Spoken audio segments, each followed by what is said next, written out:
Hey guys, so today what I wanted to do is a tag video. It's kind of different, not beauty related, but well, it is beauty related because I'm doing the perfect palette tag, as you probably saw in the title.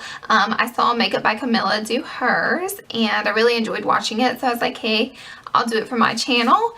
And so I have all my questions right here on my phone, and it's just 10 questions, and basically I just go over my palettes. I have all my makeup palettes set over here, so I didn't really plan which ones I'm going to pick, so I'm probably going to have to think about it as I go. But anyways, if you're interested in seeing my perfect palette tag, well then please keep watching. So the first one is best packaging, and this is going to be kind of hard. Best packaging, I'm going to go for this the Universe palette by Sephora, which unfortunately you can't get anymore because it's sold out now, but I thought this was really pretty and I love the white. It's so gorgeous. However, it gets kind of dirty easily, and yeah, I mean, I don't know even what that is, but I thought that was really gorgeous and I like it a whole lot. So this is best packaging, and I like how thin this palette is, so it's really easy to store. Next question is the best color payoff, and the Balms Meet Matte palette. I got this on HauteLook.com, so I got it for relatively inexpensive. They're all matte colors, hence the name of its Meet Matte palette. And seriously, anything I've used from the Balm, any makeup, anything, like, is so pigmented and just such great quality. So that's a rave to you, the Balm. But seriously, like, I can barely touch these, and as you guys can see, they're just like coming off. So that's how all these are. I use the white in this palette almost every single day, so it's a really good used palette. Next question is the most versatile palette, and I'm probably going to go with the Sigma Dare palette. I really love this guy here. As you can see in this palette is different to me. It has so many neutrals, but yet it has some funky colors in it. It has like a pink and a bright yellow and then this burnt orange color, which is really nice.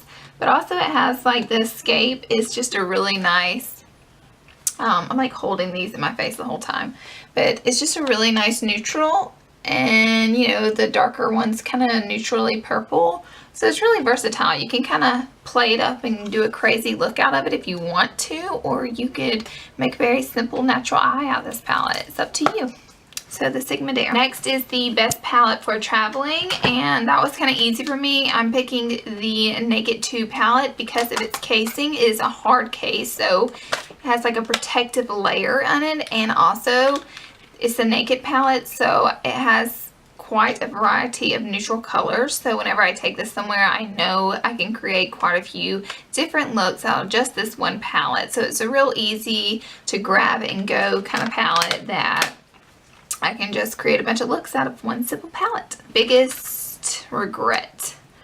That one's kind of easy for me because it actually is the Too Faced Bonbons palette. I don't know if you guys remember when this palette came out. I can't remember if it was a year or two ago, but I bought it immediately because I was obsessed. And then the palette came with a mascara that I actually didn't care for. And it also comes with these really nice colors, but I will tell you, like, the pink and then the light purple is what I was basically most excited about, and they don't show up at all. So I never go to this palette because the rest of them is just really neutral colors that I basically have in all my other palettes. So this one turned out to be a bust, and I never really use it. So I think I used it in one tutorial to be nice to it so it wouldn't be lonely. But yeah, other than that, I really don't use this palette. Next question is the most used palette. Most used, I honestly have to be honest here and have to say, is the Naked 1 palette. I've used this palette religiously since I've owned it, and it's pretty much the only palette that I've hit pan on 2 colors in because I love this palette so much. Of course, you know, with Urban Decay, anything with the color payoff is just marvelous. So yeah, it's just a palette that I'm really comfortable with, and I'm really bad about grabbing every time I do my makeup instead of digging through and using the palettes that I don't show as much love. This is definitely my most used palette here, and I like the way it feels. The next one is best color names. Okay, best color names, I'm going to give it to an older palette, is by Urban Decay. It actually broke. The little metal thing came out of it. Whoops. Urban Decay is infamous for their insane naming of their eyeshadows. Most of the time it doesn't really make sense, but a lot of time it does, and it's really funny. Kiddie Pool, which is obviously a light blue color, so I think that's pretty funny. The black is Oil Slick. And then Midnight Cowboy Rides Again. How random is that? But it's really funny.